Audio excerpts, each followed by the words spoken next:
Sai? Saimi yoki Saikmi? Dedi yosh qizchalarniki kabi quvnoq ovozda Saida. Ikrom shirin o'tmishni eslab jilmaydi. Darrov yana Saida tilga kirdi. Esingizdami? Men ham sizga yangi ism topmoqchi edim. Eski ismingizga sira ham o'xshamaydigan, eshitsangiz og'zingiz naq ochilib qoladigan. Esladingizmi? Ikrom atrofga alangladi. Kimlardir uning motamga g'alati jilmayishini hazm qilolmay, jabrli nigohlar bilan ensasi qotib qarayotgan edi. Qayerdaligi esiga tushib, biroz jiddiy tortdi. Eslolmadim.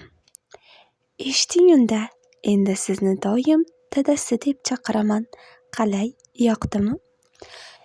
Gap nimadaligini tushungan Ikromning yuragi shitob bilan urib ketdi. Ko'zlariga yosh to'lib, xuddi yana ular ichkariga qaytib kirib ketishi uchundek osmonga javdirab qaradi.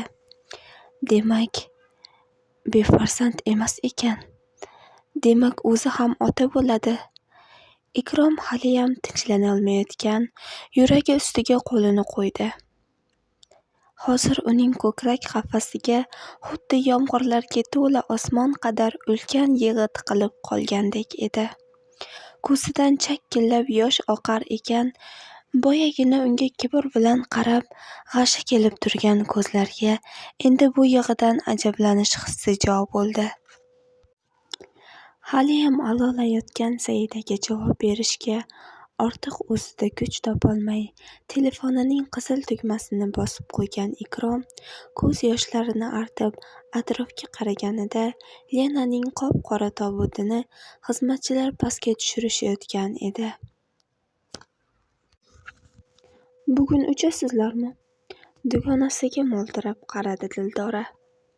Ha, bugun oyim ham ketyaptilar. Qolganingda to'yga borardik, balki bormasdik. Kimning to'yi? Oyna orqali dugonasiga ko'z tashladi Saida. Umidaniki, otasi o'qishga kirolmasang uzatib yuboraman degan ekan. Mana turmushga chiqyapti. Azamat ham qolib ketdi. Baxtli bo'lsin. Saida jilmayib dugonasini quchoqladi. Man ko'proq seni sog'inib qolishimdan xafa bo'laman. Bu dunyoda hamma baxtini topsin. Har kimning albatta o'z taqdiri bor. O'zlarini aeroportda kutib turgan odam Ikrom emasligini bilganidan so'ng Saida hayratga tushdi. Hecham ularni tushunmas ekanman-da. Yana nima bo'ldi ekan? Kutib olishga ham chiqmabdilar. Saida yo'l bo'yi yana o'y bosib, jiddiy bo'lib qolgandi. Mashina tanish uy oldiga kelib to'xtaganida yaxshi xotiralar esiga tushib, u onasi tomonga yana bir olam quvonch bilan o'girildi. Oyi, uyimiz sizga yoqadi. Hozir ko'rasiz. Eshik qo'riqchisi Borya ham ular ichkariga kirisharkan o'zbekchalab salom deb chetga o'tib turdi. Saida aralash fikrlar, javobsiz savollar ichida qolgandek edi. Nega o'sha kungi xabarni eshitib, zarracha ham quvonmadilar ekan-a? Nima uchun o'zlari Samarqandga borib, bizni olib ketmadilar? Kutib olishga ham chiqmadilar va hozir ham ichkarida ko'rinmayaptilar. Zinadan ko'tarilishi bilan ajoyib manzaraga guvoh bo'ldi. Hamma joy qizil atirgulga to'la. Yerlar, osma karavotlar, yo'laklar. Saida hayrat bilan o'z xonalariga qarab yurdi. Deraza oldida ko'chaga qaragancha eri turardi. Biz keldik axir. Ko'zlari charaqlab Saida u tomonga qarab yurdi. Ikromning o'girilib, ilk qaragani Saidaning hali sezilishiga ancha bor qorni bo'ldi. Yoniga sekin qadam tashlab kelarkan, Saidaga yoshli ko'zlari bilan tikilib qaradi. Bir nima demoqchi bo'lib, qo'lini ko'tardi. Lekin umuman gapirolmadi. Axiyri hammasiga tushunolmay turgan ayolini quchoqlab, boshi ustiga baland ko'tardi. Siz juda sirlisiz. Bu meni juda cho'chitadi. O'rtamizda hech qanday sir bo'lmasligini xohlardim. Ichimda savollar judayam ko'p, dedi Saida Ikromga tikilib turib. Xo'p, nima savollaring bor? Nega homiladorligimni bilib turib aytmadingiz? Gapni boshqa yoqqa burishga nima hojat bor edi? Homiladorligingni bilmasdim. Qanday? Kel, hammasini bir boshdan aytib beray. O'rtamizda ortiq bironta sir qolmasligi uchun. Shunda rozi bo'lasanmi? Ha, faqat pastda oyim qolganlar. Yo'llariga tushaylik. Ikrom yuzini yuvib, sokin holatda pastga tushganda, Saodat opa uyning pastki qavatini qizi bilan aylanib yurgandi. Ikrom kaftiga Saidaning qo'llarini yashirib, uning ko'zlariga tik qaradi. Eshit. 15 yil Lena bilan yashadik. U o'gay otasi bilan chiqisholmasdan ijarada yashab yurgan paytida men uni Sochiga olib ketdim. Lena har doim menga yaxshi muomala qilardi. Taqdir ekan, yo'limiz birlashdi. Deyarli hayot tarzimiz boshqa ruslarnikidek edi. Ichardik, yayrardik, pul sochardik. Shunday bo'lsa ham men har bir munosabatda Lenaga xuddi otam rahmatli onamga qilgandek muomala qilardim. Lekin Lenani onamdek ayol deb bilmasdim. Chunki o'rtada katta farqlar bor edi. U farzandlik ayol bo'lgani uchun farzandlik bo'lolmaslik sababini men o'zimdan deb bildim. Doktorga uchrashdim. Buyrakdagi muammolarimni aytishdi. 3 yil oldin davo istab Issiqko'lga borgandim. U yerda bir imom bilan tanishib, suhbatlashib qoldim. Lena o'shanda shubhalanib, menga ko'p telefon qilardi. Men o'sha imomdan nega ayollar buncha eridan shubha qiladi, deya so'radim. U menga bir voqeani aytib berdi. Bu Odam va Havo qissasi ekan. Odamni Alloh yaratganidan so'ng unga ilm beribdi. Hamma narsani ismini, mohiyatini o'rgatibdi.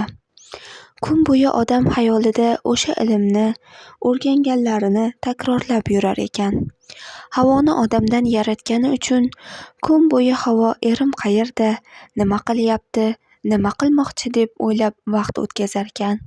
O'sha imom xotinlarning asl vatani, ya'ni yaratilgan joyi ularning eridir. Shuning uchun ular eri uchun qiziqadi, deb javob berdi. Falsafiy javob. Yana u menga birinchi erkakning jannatdan chiqishiga sabab bo'lgan bu ayoldir. Lekin o'sha ayol yana uni jannatga qaytishiga sabab bo'ladiganlardan biridir deb ham aytdi. Buning uchun ayol erga to'g'ri yo'lni hamisha eslatuvchi bo'lishi kerak ekan. Bu suhbatdan so'ng o'ylanib qoldim. Lena mening Havoyimmi? U meni jannat tugul, hech yo'q shu dunyoda ham to'g'ri yashashga chaqirib tura oladimi? Bora-bora onamni ko'p eslaydigan bo'ldim. Otam uchun ularning qanchalik yaxshi ayol bo'lganliklarini, o'zini qurbon eta olish darajasida oilasiga baxshida etganliklarini. Shunday kunlarning birida tasodifan ikki akangni uchratib qoldim. Tasodifan Samarqandga borib, uylaringizda taklif etildim. Hovliga chiqqanimda rayhonlar onamni, bolaligim o'tgan hovlini yodimga soldi. Yana o'sha shirin xotiralarni o'ylab turgan chog'imda g'alati bir voqea sodir bo'ldi. Seni soch tarab turgan holatingga nogahon ko'zim tushib qoldi. Sen ko'zlarimga o'sha payt farishtaga o'xshab ko'rinib ketding. Onamni eslatding. Erkaklar ko'ngilxushlik istagan ayollarida hech qachon o'z onasi siymosini ko'rishmaydi. Taqdir bolalarining onasi bo'ladigan ayolnigina unga ko'rsatishdan oldin xuddi shunday ishora qilsa kerak, deb o'ylayman. Dabdurustdan qo'lingni otangdan qanday so'radim, o'zim ham sezmay qoldim. To'yimiz o'tdi. Otang sal norozi ekanligini Nurbek boshida aytgandi. O'zing qalban moyil bo'lmaguningcha senga qo'l tekkizmaslikka qaror qildim. Sochingni kesgan kuning bir gapni aytganding. Inzilya mening xonamdagi kitoblar ichidan Lenaning suratini senga ko'rsatganini eslaysanmi? O'shanda birinchi marta Lenadan shubhalandim. Chunki xona meniki. Undagi kitoblar meniki emasdi. Ular shunchaki dizaynerlar bezak uchun taxlab ketishgan kitoblar. Bu uyni biz asal oyida yurganimizda ular yashash uchun qulay holatga keltirishdi. Birinchi kunlari men u kitoblarni ko'zdan kechirdim. Inglizcha va ko'plab ruscha interyerga aloqador kitoblar ekan. Kafe, restoranlar dizaynida kerak bo'lib qolar degan umidda xonamda qoldirdim. Aslida mening kitoblarim ofisimda turadi. Ular esa asosan biznes haqida. Xullas, o'sha kitoblar ichida Lenaning surati bo'lishi umuman aqlga sig'masdi. Shundan keyin yuragim bir shumlikni sezdi. Sening sochingni o'zim yashirib pastga Inzilyaning oldiga tushdim. Bu paytda tepada yig'layotganding. Inzilya hech narsani aytmadi. Shunchaki xotining chiroyli bo'lishi uchun maslahat bergandim deb aytdi. Ko'chaga chiqib sartaroshim orqali ayol stilistdan sun'iy bo'lsa ham soch sotib oldim. Uni tepada qoldirib, senikini esa kechasi hovliga ko'mib tashladim. Ular o'sha sochni olib, senga biror zarada yetkazishni rejalashtirganini esa oradan ancha vaqt o'tib, ya'ni kecha o'z tasdig'ini topdi. Akil ham keyinchalik uni Lena chaqirib, biz haqimizda surishtirganini aytib qoldi. Avvaliga Lenani chaqirib, unga nima kerakligini so'ramoqchi bo'ldim. Keyin uning barcha mol-mulkni olib ham ko'zi to'ymasligini sezdim. Darhaqiqat, tez orada u oladiganini olib, yana Odessadagi joylarni ham ko'z olaytira boshladi. Uni bor pudimni berib ham to'ydirolmasligimni tushundim. Lekin meni va seni umrbod tinch qo'yishini istardim. Soddaginam, men ular xohlagan narsani sendan har yo'l bilan bo'lsa ham olishlarini bilganimdan so'ng seni ehtiyot qilmasam bo'lmasdi. Oilang bag'riga jo'natib yubordim. Otangga sendan kechmasligimni, vaqtincha ehtiyot qilib turishligini iltimos qildim. Otang shu kunni xotirjam bo'lib, meni qo'l ochib duo qildilar. Bildimki, endi seni kimga tutkazganidan taskin topib, ko'ngillari tinchidi.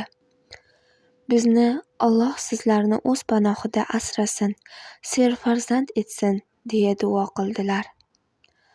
Rossiyaga qaytib uzoq o'ylanib qoldim. Lenani yo'ldan olishning bir yo'li o'zimning bankrot bo'layotganim va chorasiz qolganimni uni ishontirish edi.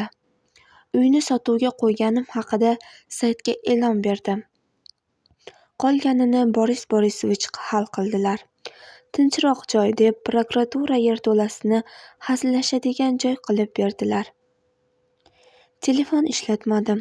O'ylardim, bir oylarda hammasi joyiga tushadi deb. Keyin O'zbekistonga, sening yoningga qaytib, o'sha yerda ish yuritmoqchi edim. Afsuski, Lenani o'limi sabab men u yerdan ertaroq chiqarishdi. Saida o'rnidan sapchib turib ketdi. Nima? Lena o'ldimi? Ikrom bosh qimirlatib tasdiqladi. Bilasanmi nima? Sen menga og'zimni ochib qo'yadigan laqab o'ylab topganingni aytayotgan mahaling biz Lenani ko'mayotgandik. Saidaning hayratdan ko'zlari katta-katta bo'lib ketdi. Bo'ldimi? Hamma savoling o'z javobini topdimi? Jilmayib so'radi Ikrom. Yo'q, bitta savolim qoldi. Faqat to'g'risini ayting, Lenaning o'limida qo'lingiz yo'q, shundaymi? Ikrom kuldi. Havoning avlodi. Buncha ham savollaring va shubhalaring ko'p bo'lmasa seni. Agar Lenaning o'limida qo'lim bo'lganda, Alloh menga deyarli 40 yil kutgan narsamni o'sha paytdan bergan bo'larmidi? O'ylab ko'rmadingmi shuni? Saida ham jilmayib erining qo'lini o'pdi. Yana bitta savolim qoldi. Ikrom obbo deb bosh chayqadi. Ayt, ichingda qolib ketmasin. Xo'p, eshiting. Farzandimiz o'g'il bo'lishini istaysizmi yoki qiz? Ikrom yana ko'zlariga yosh oldi. Men farzandimiz farzand bo'lishini xohlayman.